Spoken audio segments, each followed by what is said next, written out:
Hello friends. जैसा कि thumbnail में आप लोगों ने देखा है कि बिहार दरोगा का नोटिफिकेशन कब तक आएगा। बिहार दरोगा का नोटिफिकेशन कब तक आएगा। पिछले पिछले जो 2213 नोटिफिकेशन आया था 2020 में आया था। कब आया था? 2020 में। उस साल भी बिहार में क्या थी? इलेक्शन थी। और इलेक्शन थी और इसके अनुमान पर ही 2022 का दरोगा का जो नोटिफिकेशन है कब आएगा इसको भी हम बताएंगे।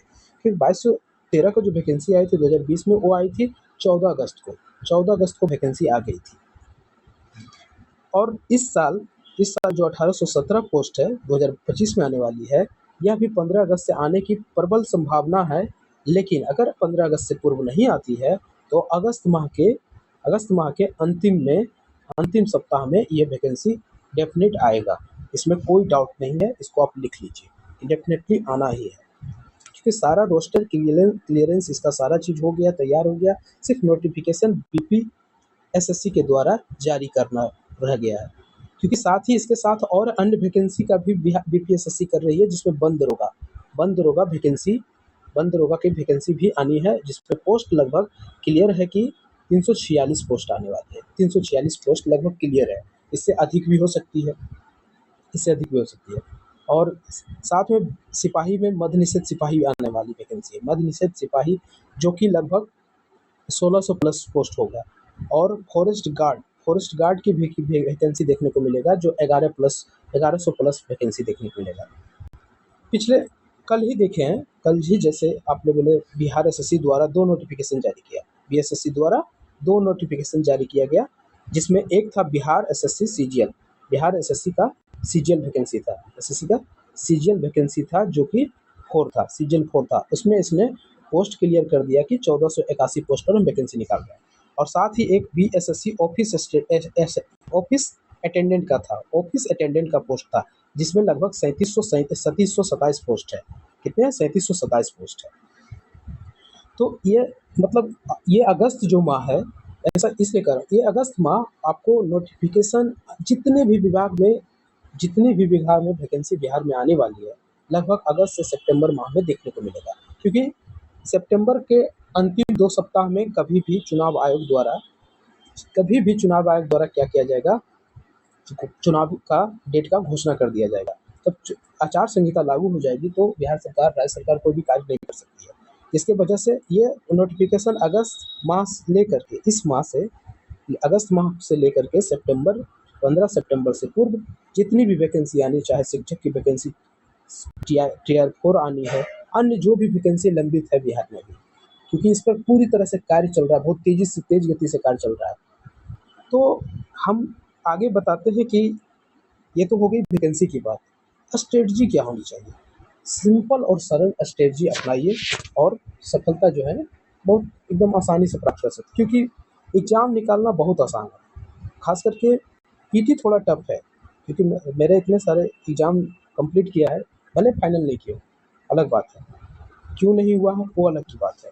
लेकिन पीटी एग्ज़ाम निकालना सबसे सरल मेथड बताता हूँ, जो कि अगर कोई अति बेस्ड पे एग्ज़ाम है, जीके जीएस के बेस्ड पे एग्ज़ाम है, जैसे दरोगा का, सिपाही का, ये सब जीके जीएस बेस्ड एग्ज़ाम है। इसमें आप लोग क्या पढ़ना चाहिए, आप लोग को क्या नहीं पढ़ना चाहिए? सिंपल तरीका अपनाइए। ज़्यादा किताब नहीं पढ़िए, 3 किताब पढ़िए बस, उससे ज़्यादा मत पढ़िए। पहला पढ़िए जो है लूसेंट सब्जेक्टिव प्लस ऑब्जेक्टिव। दिखा देते हैं कौन सा है ये लूसेंट का ऑब्जेक्टिव, दिखा देंगे। और साथ में करंट अफेयर के लिए स्पीडी से हमको लगता है कि अगर वनडे एग्ज़ाम है तो स्पीडी से बढ़िया कोई किताब नहीं है, क्योंकि इसमें लगभग सारा क्वेश्चन दिया रहता है। क्योंकि per day by day question ये मतलब कि लिखा रहता है, एक डे में 10 क्वेश्चन बना तो 10 क्वेश्चन को भी वन लाइनर फॉर्मेट में डाला हुआ रहता है। तो स्पीडी पढ़िए, सबसे बेस्ट बुक है वनडे एग्ज़ाम के लिए। साथ ही ये तो हो गया कि लूसेंट और ऑब्जेक्टिव हो, और साथ में क्वेश्चन बैंक पे कमांड होना बेहद आवश्यक है। चाहे वो किसी भी एग्ज़ाम की तैयारी आप कर रहे हो, कोई भी एग्ज़ाम हो, आप जिस एग्ज़ाम की तैयारी करते हैं उस एग्ज़ाम की क्वेश्चन बैंक पे फुल कमांड होनी चाहिए। इससे क्या होता है कि आपको यहाँ से ज़्यादा क्वेश्चन डायरेक्ट नहीं आती, 4 से 5 क्वेश्चन डायरेक्ट क्वेश्चन पूछ देगा, लेकिन इस पैटर्न पे आपको पता चलेगा कि क्वेश्चन पूछने का तरीका क्या है। उससे आप अपने जो कमियाँ हैं एग्ज़ाम प्रिपरेशन के दौरान उसको पूरा कर पाएँगे। और एक बात करें, लास्ट बात है कि आप ये सब चीज़ें तो कंप्लीट कर लिया, पूरी तरह से सिलेबस को कवर कर लिया, सिलेबस को आपने कवर कर लिया इन किताबों के माध्यम से। हम जानते हैं वन डे एग्ज़ाम में ये 3 किताब जो है, लुसेंट बताया, Lucent, subjective objective plus current और क्वेश्चन बैंक, अगर ये 3 चीज़ों को पूरा तरह से कवर कर लिया, तब सेट प्रैक्टिस कीजिए, जितना सेट प्रैक्टिस करना चाहते हैं। पूरी तरह से सेट प्रैक्टिस, क्योंकि जब इन तीनों चीज़ों को कवर कर लेंगे तो आपका सेट में 80% मार्क्स आने से कोई नहीं रोक सकता है, 80% मार्क्स आने से कोई नहीं रोक सकता है, कोई नहीं रोक सकता है, क्योंकि वन डे एग्ज़ाम के लिए ये सारी किताबें ब्रह्मास्त्र है। इसको कह सकते हैं, ब्रह्मास्त्र कह सकते हैं, गीता कह सकते हैं, जो कहना है वो कह सकते हैं। आगे आपको दिखाते हैं कि जैसे बिहार दरोगा के लिए तैयारी कर रहे हैं, तो बिहार दरोगा के पीटी के लिए हमने लगाया हुआ है इसमें पीपीटी में ये एसपीडी का किताब है, एसपीडी करंट अफेयर 2025 का, ये एसपीडी का है।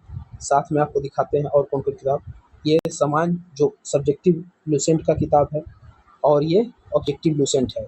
ये और उसके बाद एक बिहार स्पेशल करके, यानी कि संजय सिंह सर हैं सीएमई के, उनका बिहार स्पेशल थोड़ा बहुत पढ़ लेंगे तो अच्छी बात है।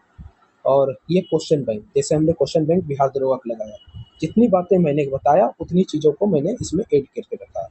क्यों ऐड करके रखा? इसलिए ऐड करके रखा ताकि आपको ये पता चले कि जिस एग्ज़ाम की आप तैयारी कर रहे हो, जिस भी एग्ज़ाम की तैयारी कर रहे हो, उस एग्ज़ाम को आपका प्रॉपर सिलेबस के अकॉर्डिंग आपका पाठ्यक्रम होना चाहिए। यानी कि आपका जो तैयारी कर रहे हैं उसी अनुसार, ज़्यादा भटकना नहीं है, ज़्यादा इधर नहीं करें, बस पैसेंस रखें और इन जो बताए हैं, ये जो मूल मंत्र है, एग्ज़ाम कुछ भी कर कितना भी हार्ड आएगा, आप वहाँ पे आराम से 70 टू 80% मार्क्स लाने के हकदार हों। अगर इन इतने किताबों को, इतनी ही किताबों को, मात्र इन 3-4 जो किताब मैंने बताया है, क्योंकि पीटी सबसे टफ होती है, मेंस सबसे आसान होती है। इन 3-4 किताब को आपने अच्छे से किया, आपका पीटी किसी भी एग्ज़ाम का, चाहे जिस भी एग्ज़ाम को आप तैयारी कर रहे हो, बिहार दरोगा का कर रहे हो, बिहार एसएससी का कर रहे हो, किसी भी एग्ज़ाम की तैयारी कर रहे हो, आप उसके साथ वही इन 3 बुक को फ़ॉलो करें। बस इससे ज़्यादा और कुछ मत करें। धन्यवाद।